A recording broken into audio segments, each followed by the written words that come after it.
അതിന് മുമ്പ് പറഞ്ഞിരുന്ന പേര് ഗുരുകുലം എന്നായിരുന്നു.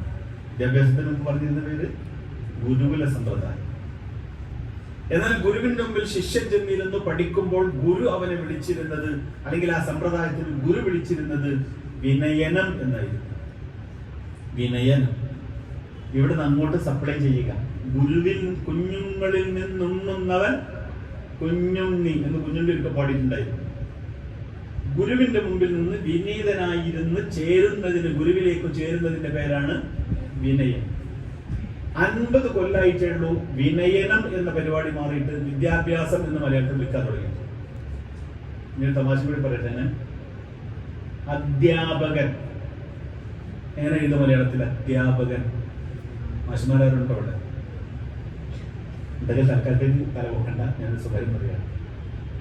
അധ്യാപകൻ എന്ന് മലയാളത്തിൽ എങ്ങനെ എഴുതുക? എന്തേ മനുഷ്യന്മാരെ നിങ്ങൾ ഒരു ദയ കാണിക്കാത്തത്? അധ്യാപകൻ എന്ന് എഴുതൽ നേരത്തെ ദയ എന്ന് എഴുതുന്ന ദാ കൊണ്ടാണ് നേരത്തെ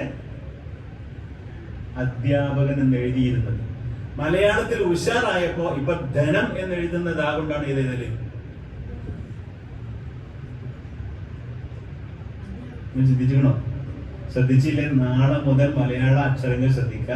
ഇപ്പോൾ അധ്യാപകനാണ്. ധനമോഹമുള്ള, ധനാർജിക്കാൻ കഴിയുന്ന, ധനസമ്പാദന പ്രക്രിയയുള്ള, ധനസമ്പാദന രീതിയുള്ള പരിപാടിയാണ് ഇപ്പൊ ഏത്? അധ്യാപനം.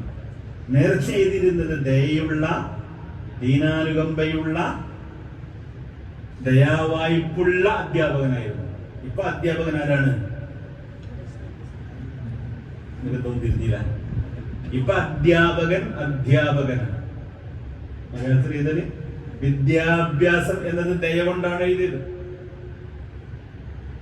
ഇപ്പോൾ വൈദഗ്ധ്യം എന്ന വിദ്യാഭ്യാസത്തിന് ചേർന്നാൽ വിദ്യ പോയി വിദ്യയാകും. വിദ്യാധനം സർവധനാൽ പ്രധാനം. ശരിയല്ലേ? വിദ്യാധനം എല്ലാ ഹിരണ്യമേവാർജയ നിഷ്ഫലാകല എന്ന് പറയുന്നു. കൈനത്ര പൈസ തന്നെ ഉണ്ടാക്കിക്കോ. ഒരു കലയും ഒരു വിദ്യയും പഠിച്ചിട്ട് കാര്യമില്ല. കൈനത്ര ഏതുണ്ടാക്കല? പൈസ ഉണ്ടാക്കലാണ് ഏറ്റവുമല്ല വിദ്യ. ഇങ്ങനെ ധനമാർജിക്കുന്ന പ്രക്രിയയിലേക്ക് കാര്യങ്ങൾ പോയപ്പോൾ മർമ്മം പോയി. അഥവാ വഹിയുമായുള്ള ടച്ച് ചെയ്തതിന് വിട്ടു, ഇൽമിന് വിട്ടു. അപ്പോൾ വിദ്യ